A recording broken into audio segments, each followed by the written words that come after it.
Welcome to this lecture that focuses on agricultural pollution and ecotoxicology. These two principles are very closely related and two very critical areas for environmental sciences. During this presentation, we will explore how agricultural activities contribute to environmental degradation and how ecotoxicological effects and the study of these effects can provide tools to understand and mitigate these impacts. In general, the AGRIMA concept is for volatilizing the agricultural waste in order to promote sustainable bioeconomy. In that way, we can promote the green transition, and moreover, we will be able to provide solutions for better and more environmental friendly production. The goal has two ways that can be achieved. First is by educating people, and then is by closely connected industrial and agricultural sectors for waste valorization. So, let's start with what are the factors that can affect the agriculture and from which factors agricultural production can be affected. Obviously, the environment and agriculture are two very closely related areas that can have a direct and indirect effect between each other. Any agricultural process can end up with waste, can end up with chemicals leaching in the environment, and can have environmental effects to the ecosystem. On the other hand, the deterioration of environmental quality can closely affect the soil biocommunities, productivity, and of course the quality of the final product that enters in the food chain. Although that most of the times we closely relate agricultural pollution to soil and water, there are many effects that can be related to gas emissions, and that's why it has an impact also on climatic crisis, as well as it can be affected by climatic crisis. In many instances, we can see water ecosystems that are adjacent to agricultural areas, that they suffer from eutrophication, or they have a very low ecological quality. Sometimes this pollution can be very evident by having a point source of pollution. Otherwise, it can be a total pollution load that comes from unidentified sources, and in most cases, because of the leaching properties of many chemicals to water, surface water and groundwater, we cannot identify the direct point of waste disposal. The health of ecosystem is to provide various necessary resources, and we rely on this ecosystem to sustain the economies. That's why the protection is not just a romantic view of protecting the ecosystem in order to preserve the beauty of the environment, but also in that way we can assure that the production of agricultural products will be healthy, and we don't have contamination of water, and we don't have harmful substances adhering to any food chain leading to human consumption. There are many sources of pollution in general to the environment, as we can see, agricultural and forestry non-point pollution source is one of these sources of pollution. Moreover, livestock and poultry sewage, it's another indirect source in agricultural processes, as these products many times are used for fertilizers, soil amendments, or enhancing the soil with nutrients. Moreover, in many cases, there are irrigation systems these irrigation systems may be contaminated or polluted from different sources of pollution, or even from microorganisms, and in that way they can transfer unintentionally most of the times these loads to agricultural production. So, when we are talking about agricultural pollution, this means that all of the activities and what they contribute in terms of waste, gaseous waste, solid waste, or waste as polluting clouds in the water. Uh, Agricultural pollution has a very great risk and possibility to destroy ecosystems by causing imbalances, mainly in nutrients, or by entering substances such as heavy metals or toxic organics into the environment, and thus degrade the surrounding ecosystem as well as the soil and the water that is used for agricultural production.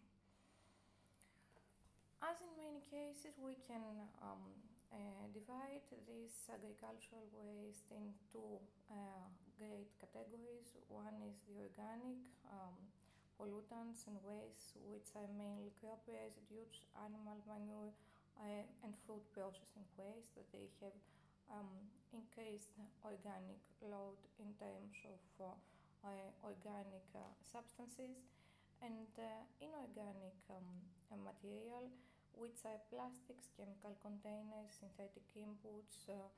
In many cases, we have solid waste that they are disposed uncontrollably, that can lead to pollution and resource degradation.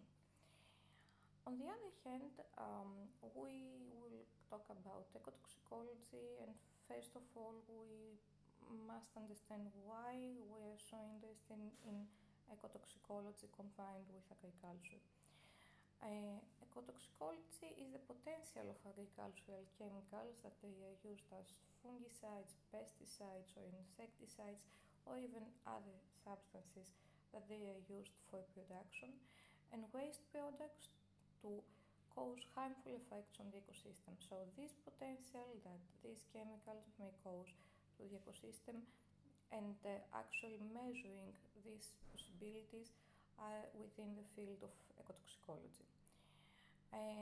In that sense, we can divide the effects in many ways, but the most possible ways of this action are acute or chronic toxicity effects to aquatic and terrestrial organisms, meaning that when an organism comes to contact with the chemical or the pollutant, can die or can have a direct adverse effect on the homeostasis of the organisms, or it can disrupt the reproductive system in wildlife, which eventually ends to loss of biodiversity because there is inability of reproduction.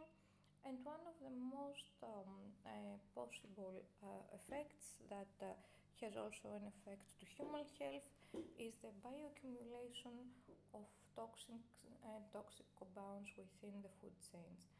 The latter is usually very possible when it comes to substances that they cannot be decomposed by natural processes, and they have the ability to be maintained with the fatty tissues of its organism. In that way, they can be transferred from the one trophic level to the other.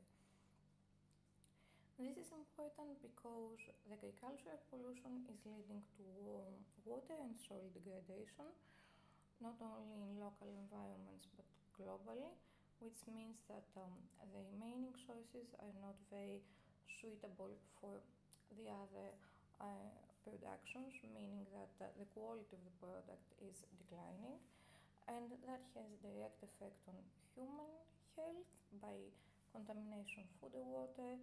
And that's why we need these ecotoxicology effects in order to be able to form policies accordingly and shape regulations in order to set some limits to substances and to allow sustainable practices in order to protect the environment and safeguard the food chain, but also be able to recover some already degraded and polluted areas in order to be further used as new sites for agricultural production.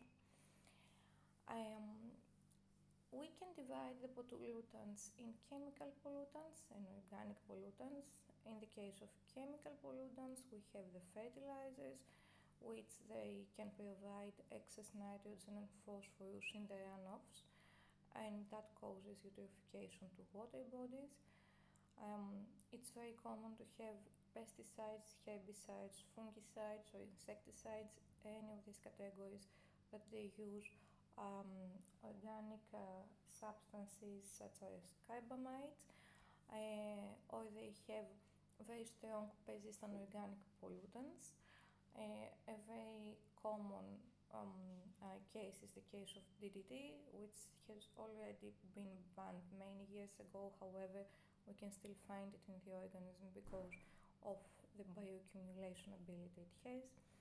And in that way, although that pesticides, herbicides, and all these categories are aiming to specific organisms, we can have non-target organisms that are affected by that pollutants.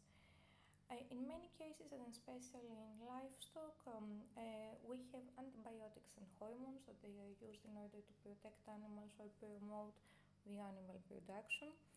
That with animal waste can lead to water systems and contribute to antimicrobial resistance, which might be the case that we are using them in animal farming. However, it's not the case that we want when they reach, for example, soil, because we don't need the deterioration of microorganisms in the soil. Of course, in some cases we need to deteriorate the harmful organisms, but especially bacteria that they are already present in the soil. We need to maintain this biodiversity in order to be able to decompose and enable the biochemical cycling of nitrogen and phosphorus. In organic pollutants, we have the animal manure, which contain high organic matter, high content of organic carbon, and there are nutrients that have the same effect as of both. By leaching, they can end up having eutrophication problems in water bodies by minimizing and depleting the oxygen in the water. This is because when high organic content in terms of biological oxygen demand is reaching in water body, the microorganisms are tending to eat this content because they identified it as a food source, and in that way their metabolic needs are increased, and in that way they decrease the amount of dissolved oxygen that is already in the water. And that when that happens, actually it has a direct effect to higher organisms that they need more oxygen in order to survive. As far as crop residues concerns, most of the cases the disposal is improper and uncontrolled. In many cases we have the stacking up of these wastes, and when it comes in the cases that we have increased organic load, we can end up in having methane production because of anaerobic conditions. Plus they can enter various water ecosystems, and because of the high surface that they occupy, they are not able to allow the sunlight entering the ecosystem. So in many cases they block the photosynthesis in aquatic ecosystems. Another not so new but still emerging pollutant is the plastics. In many cases plastics are used in agriculture, and especially in the case of agri-plastics we have the plastic mulching films, the greenhouse films, the seed coin, and the irrigation tubing system. Either they have the ability to degrade with time in terms not so much of being hit or being biodegraded, but in terms of getting into smaller pieces. In that way we are ending from plastics to microplastics, which are more dangerous for the biological systems. These plastics, as they are made from hydrocarbons, which are very difficult to be decomposed, they persist in soil and water. They can, the smaller the size they can get more easily to soil microbiota, and thus they disturb the whole cycle and their life. And eventually they can be taken um, mainly with passive processes within the crops. However, still these mechanisms are under investigated, and there is a lot of more research to be conducted in this area upon the mechanisms of this transfer. Starting with crop residues, we have the stems, leaves, straw, cells which can come from aquaculture activities, and roots are left after harvesting. These are very common, especially in cereal production, when we have the amount of waste being um, uh, much higher than the other production, like rice, straw, maize, or stacks. And in most cases, they are left to decompose or even burned. That, in the case of burning, we have direct emissions of gaseous pollutants. Um, in both cases, even they are left or they are burnt, they can end up with high carbon dioxide and high methane. As we see here, there is a global map showing in which areas we have the greater production of this waste, and also within the red zones it's identified the amount of crop that is being burned. As we see, there is a lot of red area, and this means that burning is a very common practice. On the other hand, there is just a little amount of crop that they are being used or being utilized in another way. So, by having crop residues burning, we are not getting rid of the problem, but we can end up by having multiple problems that have direct or indirect effect to the environment, even air pollution, or even human effects.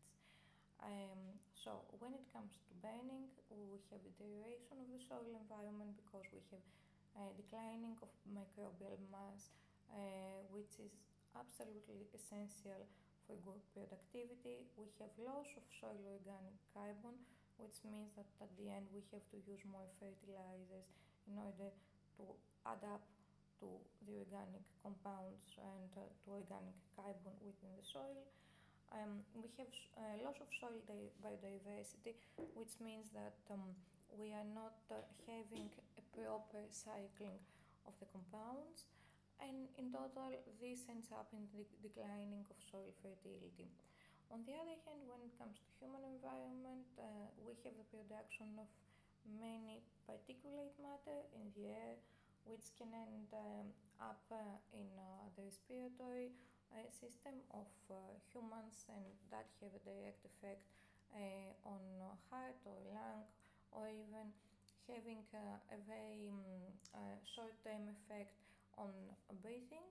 And then we have the pollutants related to climatic conditions, such as the atmospheric environment and production of carbon dioxide. And there is a big issue about the particulate matter in terms of PM 2.5, which is the smaller particles in this area, and how they can be transferred to different adjacent areas of agriculture. When we are talking about crop residue management, actually, when it comes not to typical burning, not to let's say environmental harming practices, we can have different points of view and different utilization and valorization of these wastes, such as biofuel production or the use for mushroom cultivation, that they are cleaner technologies than the typical burning. Some of them they can be used for power generation because they have a very good content for that purpose, and in most of the cases with appropriate practices we can end up by having a good compost with different composition, and this can be applicable again to agriculture by enhancing the circular economy. As far as animal waste concerns, we have manure, urine, beddings that are used and wastewater from livestock facilities. We have high nutrients, high pathogens, and many leftovers from antimicrobiotics and hormones that they are used, that they end up in these streams, and that can cause soil and water pollution, especially if it's left untreated and get disposed uncontrolled. This whole cycle from the animal and crop waste can have different effects, as we saw in different parts of the environment. However, in all cases, this ending up by having an effect on human health and in the health of higher animals. And that's why it's more preferable to have a use scenario than a direct disposal, especially uncontrolled disposal. When it comes to the disposal of animal waste, there is a lot of concern about the nitrogen content. Nitrogen can be present in terms of amines, urea, or other salts such as nitrate and nitrites.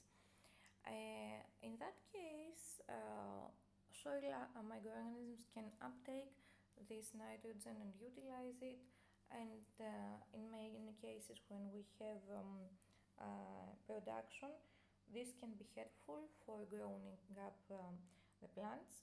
However, when excess amounts of nitrogen is entering the groundwater or the surface water, can cause problem. The most important problems concerning human health, it's the nitrates, which when they exceed certain limits, they can cause baby blue syndrome to humans, which means that the transfer of oxygen is blocked in the blood. In that case, in many areas, there are rules about the nitrate content in the drinking water. Another problem comes with the greenhouse gases, especially with carbon dioxide and methane, which is very usual contaminant from the livestock processes, and the manure pollution can end up with high concentrations of carbon dioxide and methane to the atmospheric environment.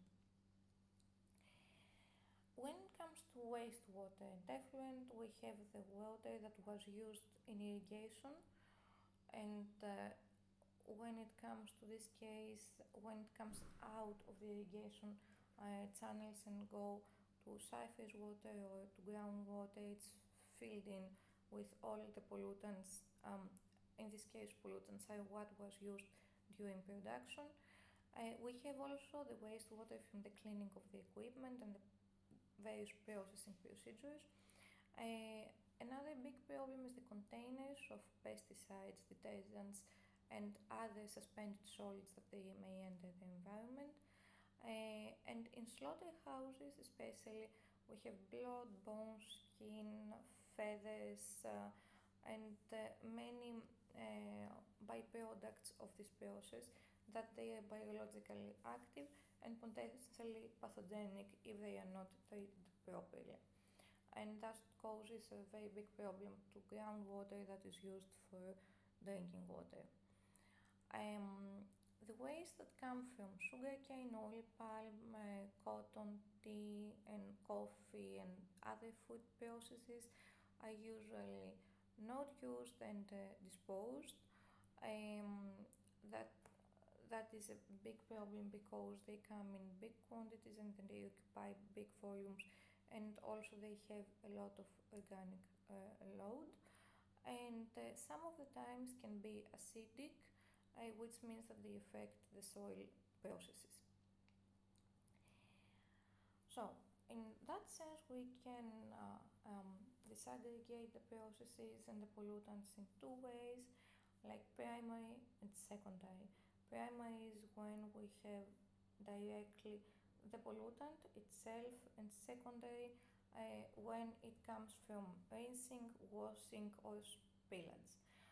Um, the pathways are mainly transport, fumigation, vaporization, overflow, runoff or leaching. And the receptor is the total ecosystem, the air, the fauna and flora, soil, surface water and groundwater. The effects of soil on soil are particularly important as there is the direct receptor of these processes. The first physical mechanical process that has a polluting, let's say, or better an adverse effect to the soil is the soil erosion. So, when the land is exposed after tillage and deforestation, this means that the sediments will be carried away by water, and that's how they will be transferred to onto the surface water, and in that way they will block the sunlight and destroy aquatic habitats by direct ingestion or by a direct contact of the particulates that they come from soil erosion. The loss of topsoil, which means the residues that are on the topsoil, has a direct effect on land productivity and increases the resilience to chemical inputs. So eroded topsoils, they tend to have attached pollutants that they are absorbed, such as heavy metals, pesticides, and they can enter in the water. Even though that they are attached at some point with different physicochemical properties and activities within water, these pollutants can be dissolved. This means that they can get out of the solid body and be available to the organisms of its ecosystem that they end up. We can see that there are different erosion levels depending on the practices that they are used, and we see that we can have light erosion or severe erosion.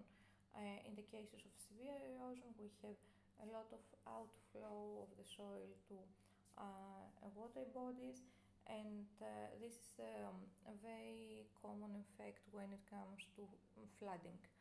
In the case that we have rice pads, flooding is something that it's a common practice. However, climate changes, especially in the last decade, has done a lot of harm through flooding in different agricultural areas. This flooding is getting more severe when the soil is already eroded.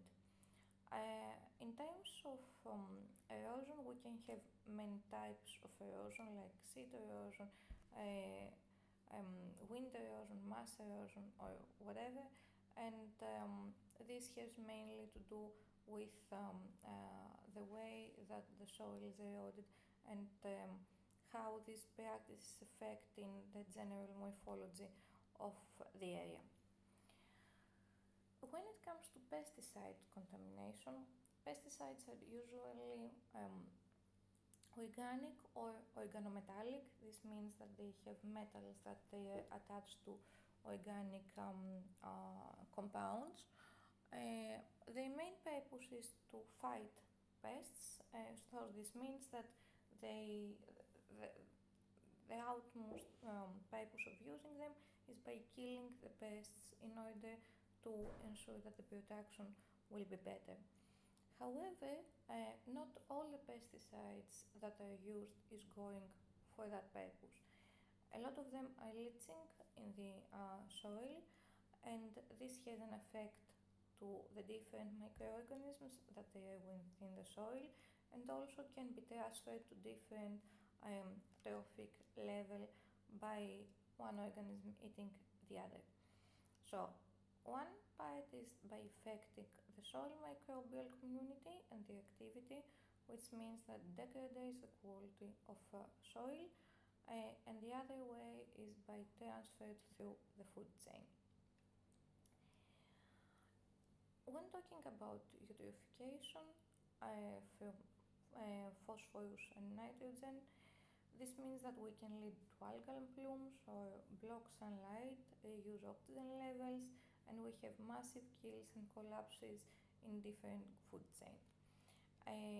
This is typically characterized by oxygen sag curve, which means that if we have pollution load at the one end, let's say of a water body, let's say a river, and enters the river, when actually enters, then we have an introduction of a big organic load within this water body.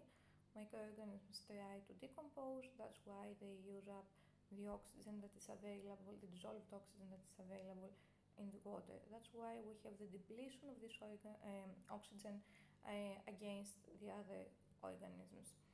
Also, another point of eutrophication is by having too much algae being reproduced, as nitrogen and phosphorus enable this production, and in that way we have the take-up of the oxygen from these organisms rather than the biodegradation process.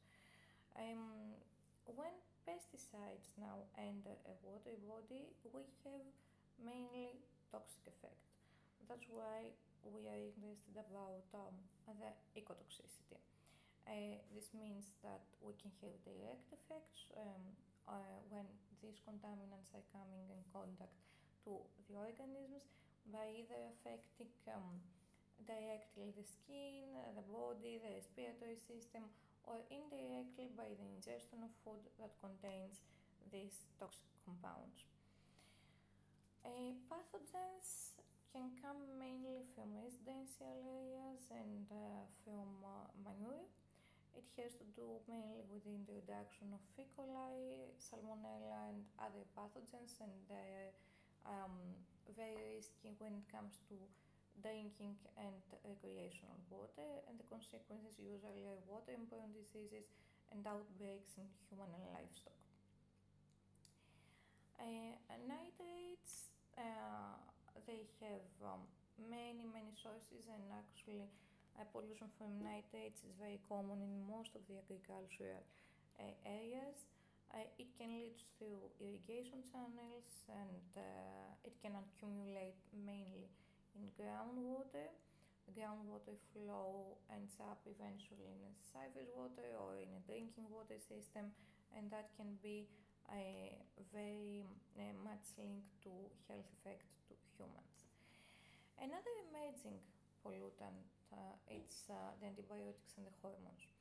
Lately, it's been a lot of research on these emerging pollutants, such as endocrine disruptors or PFAS, which actually lately was incorporated in the EU legislation for being monitored in the drinking water. And these emerging pollutants actually they have the difficulty of being identified and being controlled because we can still not have good methods of detection for some of them, or it's the detection is very costly and it's not time efficient, and moreover some of these they are completely new compounds that they are used mainly in industry, like PFAS, which are used for fighting fire products. While on the other hand, antibiotics can show evidence of great resistance to microorganisms. That's why we have a lot of microorganisms that they are not affected anymore by antibiotics, and that's why there is a need of producing different antibiotics. So in its case, we cannot predict what the new products, um, uh, what is the level of toxicity of the new products to the microorganisms of the environment. Coming to micro and nanoplastics, we can see that plastics are used both in livestock production and in crop production. And actually, in the last measurement of UN, it was counting that actually there are more microplastics in the sea than there are stars in the galaxy, which is coming to too much concern about these pollutants. In most cases, we don't have micro or nanoplastics directly, but these are being produced by the reduction of the size of bigger plastic films.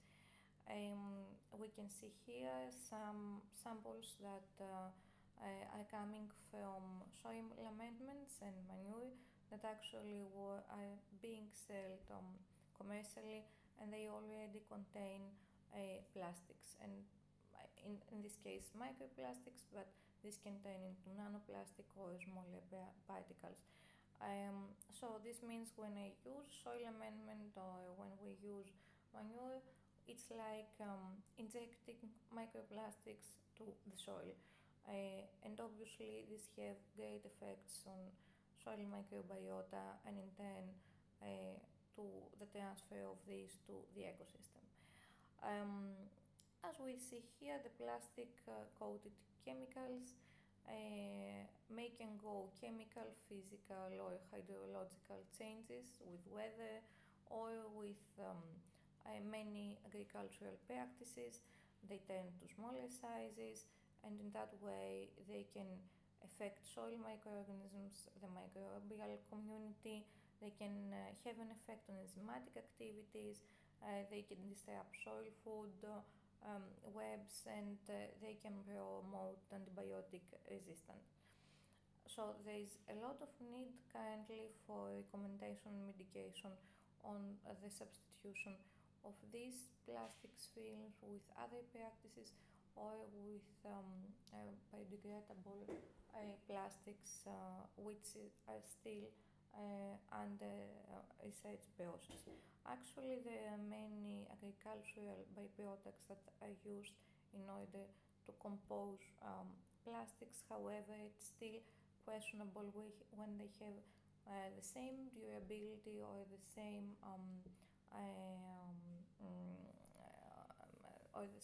or the same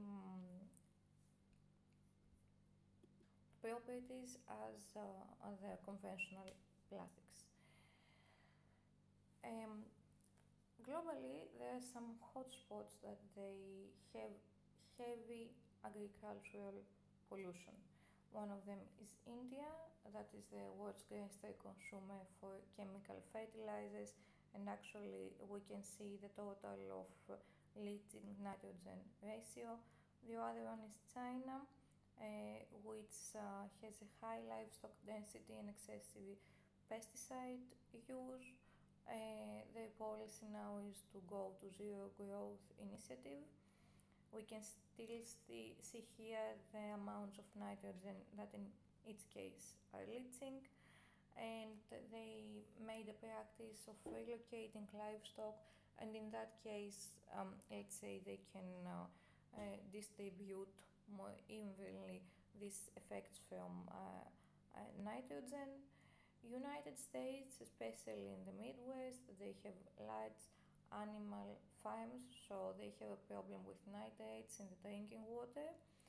And the European Union that has intensive dairy livestock farming, and in that case they have stabilized nitrate vulnerable zones in France, Germany and the Netherlands, while they are trying to deteriorate the water quality degradation, especially in the Baltic and North Sea.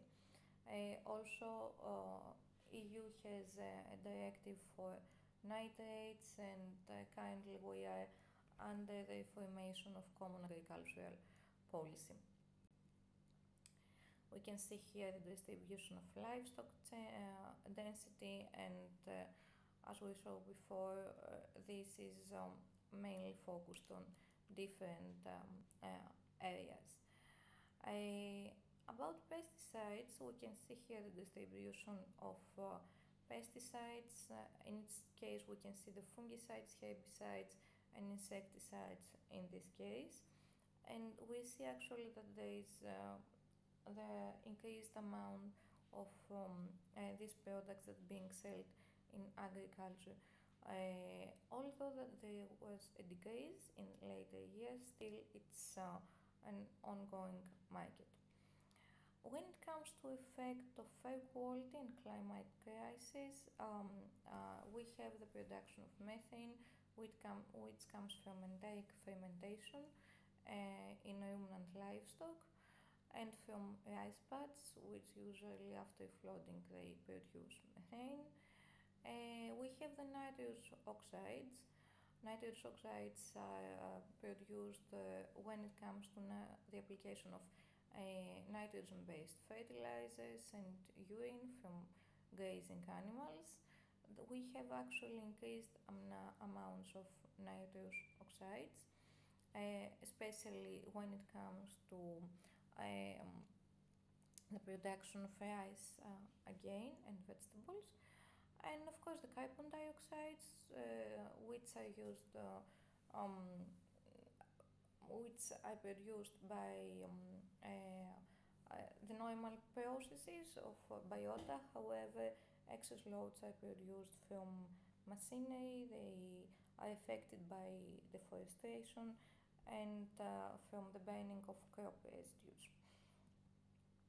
The air pollutants may affect human health, especially when there is volatilization of ammonia from manure, which can cause respiratory problems. The pesticides drift, and when they again volatilize by spraying and evaporation, they have an effect in nearby air communities and in the local climate condition. And when it comes to human, they can have hormone disruptive effects when it comes to chronic exposure. And of course the smoke that comes from the burning of the residues that can be transferred anywhere, and the effects are the increase of carbon monoxide, carbon dioxide, and small particulate matter of 2.5. Now, why we need ecotoxicological monitoring in agricultural pollution? This goes beyond the chemical presence. It's very fine to say that we have heavy metals, and heavy metals ideally do that and that according to the chemical properties. However, it's very different when it comes to assess the biological impact. Ecotoxicology is a science that evaluates the toxic effects in living organisms, and actually it's a multi-principal combination between chemistry, ecology and biology, and we can separate chronic effects and acute effects. It assesses how contaminants, like in this case pesticides, heavy metals, fertilizers, and all the above pollutants that we mentioned, how these can affect the homeostasis of the organisms. And we can assess that in molecular, cellular level, individual level, or even in larger scale, like in population and communities. By having this ecotoxicological assessment, we can go beyond the understanding of pollution and assess the ecological quality, and also being able to establish policies about concentration levels and concentrations that they are allowed and safe to be used. In that case, we can minimize the environmental risk and facilitate the pollution management. Let's say the father of this science at the beginning was by Agriculture, which said that all substances can be poison, but the dose is the one that can be extremely harmful and actually made every substance a poison. And then when it came the incidents with DDT, Rachel Carson was the one that was dealing with environmental toxicology and what were the effects of the use of DDT to the environment. The importance of ecological monitoring in aquaculture is to reveal the consequences, is to support any regulation system, and provides insight to the real-world biological responses. Essentially, this helps us to understand how the substances are working in competition or synergistic or in between them anyway, because there is no single substance. In all cases, we have cocktails and mixture of substances, but they can have different properties from single ones. For example, if I combine two different heavy metals, the total toxicity will not be the same like the first of them, or it won't be exactly like A and B equals to A. We can have cumulative effects, we can have synergistic effects, we can have different type of effects that actually are representing in environmental conditions. The first idea of bioindicator was introduced when it comes to coal mines with canaries.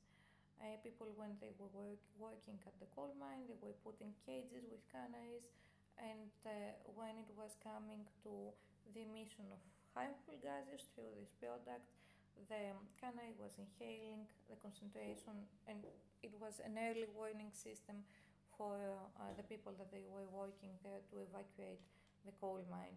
That's why we have the idiom of canary in the coal mine. However, this changed through years, and within the evolution of science, we're getting to other types of biomonitoring and exposure to different systems. We can see here that the use of heavy metals and pesticides are entering actually the products of agriculture, and in that way they can enter also through the food chain mainly in the human system and have human effects. So actually what we are trying to do is, by measuring the impacts and the effects of the ecosystem, to be able, by quantifying and qualifying the responses, to be able to provide directions and to give the knowledge about how we can governance these toxic substances. What are the pressures, what are the drivers, and what state the ecosystem is. In any case, we have to maintain the ecological quality.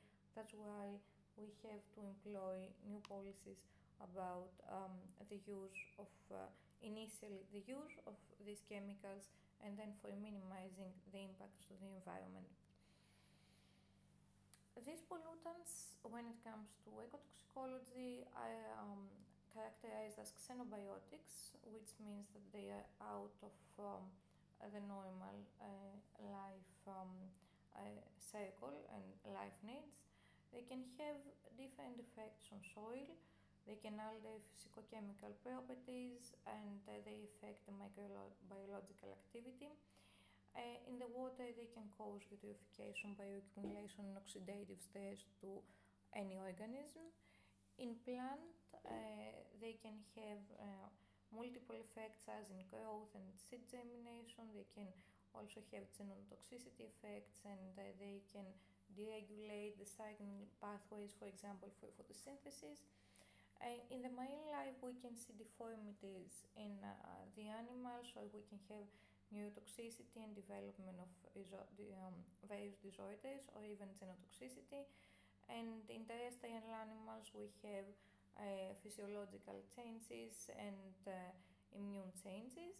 And of course, in human health, we can have various injuries in the reproductive system, especially with endocrine disrupting chemicals, as we said before, nervous system and immune system disorders, and in some cases, when it comes to chronic exposure, we can have carcinogenic effects.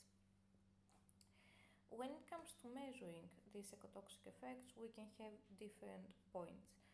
These points are called endpoints, meaning the point at which point we assess the end of our experiment, let's say, and what is this point that we can have the effect of a specific substance or sample or mixture of substances. So we can have as endpoint mortality, which is the lethal effect. We can have growth inhibition. We can have, in many cases, behavioral changes, or we can have mutations in the DNA, or we can have other responses, especially in the case of biomarkers, which is protein stress, hormone disruption, and effects in sub-organismal level. As we can see, we can have many in vitro and in vivo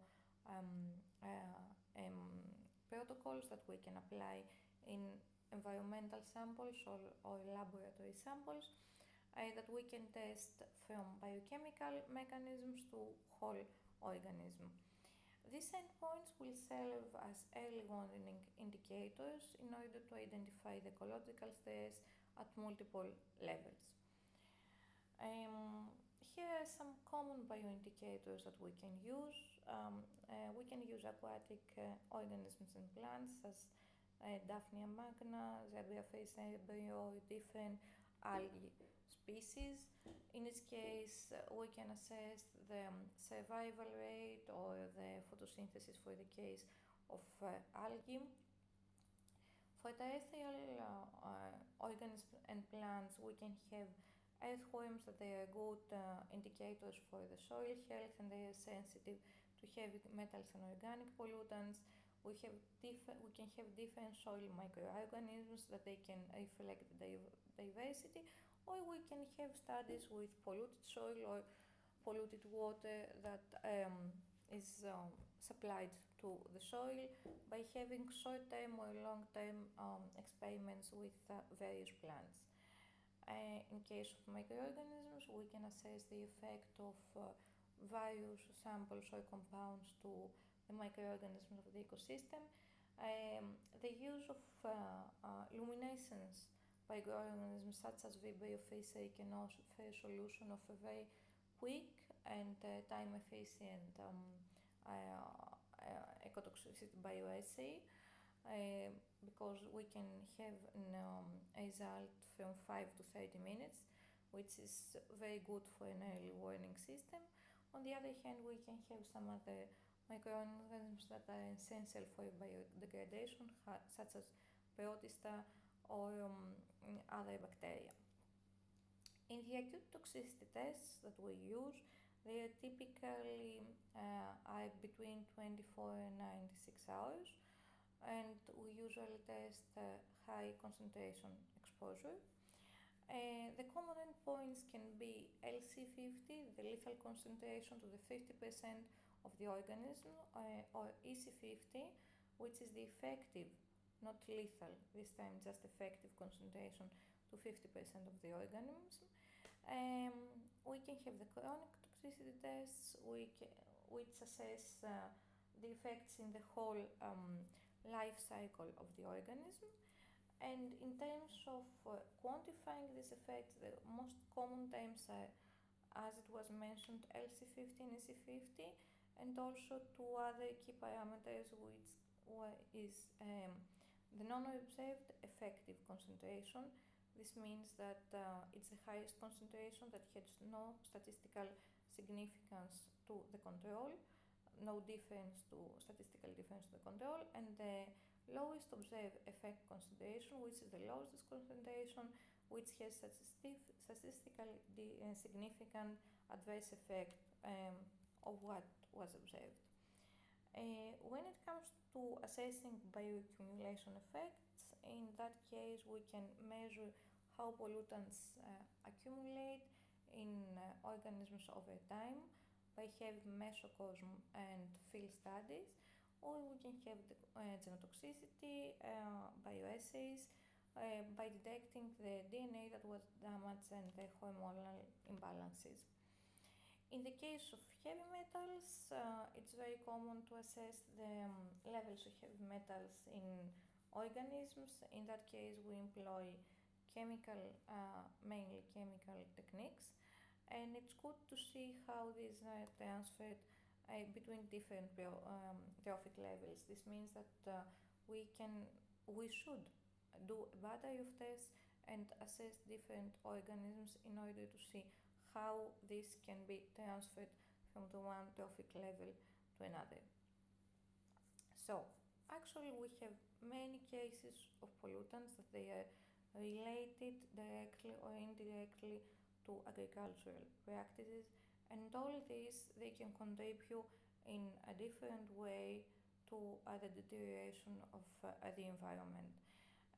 We need new technologies in terms of emerging pollutants, and there is a great need for the valorization, use, or other management strategies for all the agricultural waste in order not to have complementary effects or to have adding pollution in these ecosystems that in turn deteriorate the quality of the products. In that case, we can have 4 different practices. The one is to integrate pest management, the use of agrochemical input. In order to be able to have more arable land, we can apply some phytoremediation processes, and the long-term ecological studies incorporating ecotoxicity can lead to harmonization of the policies and minimize the damage to the ecosystems. Thank you very much for your attention. Any questions are welcome within the system, the site, or personal contact to me.